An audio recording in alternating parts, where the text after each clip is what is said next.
Ano nga ba ang tunay na nangyari sa play na ito? Luto nga ba ang laro o talagang mali lang ang referee? Dito sa play na ito ay transition para sa Meralco Bolts. Fourth quarter na din kasi kaya crucial lahat ng magiging tawag ng referees. Obviously, advantage para sa Meralco dahil sila ang may bola. Ngunit laking gulat na lang ng mga taga Meralco nang tawagan ng offensive foul itong si Akil Mitchell dahil sa pagsil niya kay Justin Brownlee.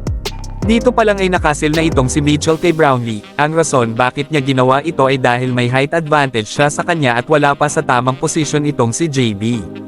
Pero nung makita ni Bong Quinto na ang guardia lang niya ay si RJ Abarrientos ay nagdesisyon itong umatake na lang since mas malaki si Quinto sa kanya.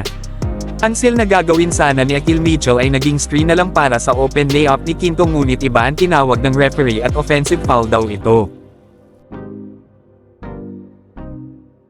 Kung susuriin natin ay walang anumang mali ang ginawa itong si Akil Mitchell sa pag-seal kay Brownlee para malibre itong si Quinto.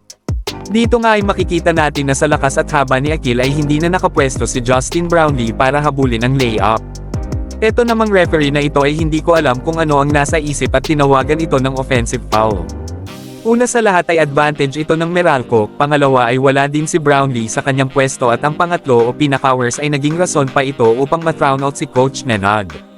Matatandaan natin na nagkaroon na ng isang technical si Coach Nenad bago ito dahil hindi nila gusto ang naging tawag tapos uulitin lang ulit nila ng mas matindi pa na kung saan ay kailangan nilang umiscore para makahabol.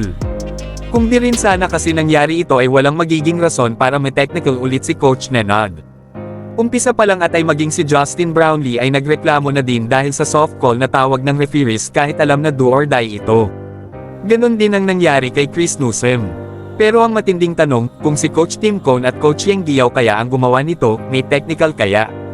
Samantalang kahit nasa gitna na sila ng court ay wala man lang tawag ang mga referees.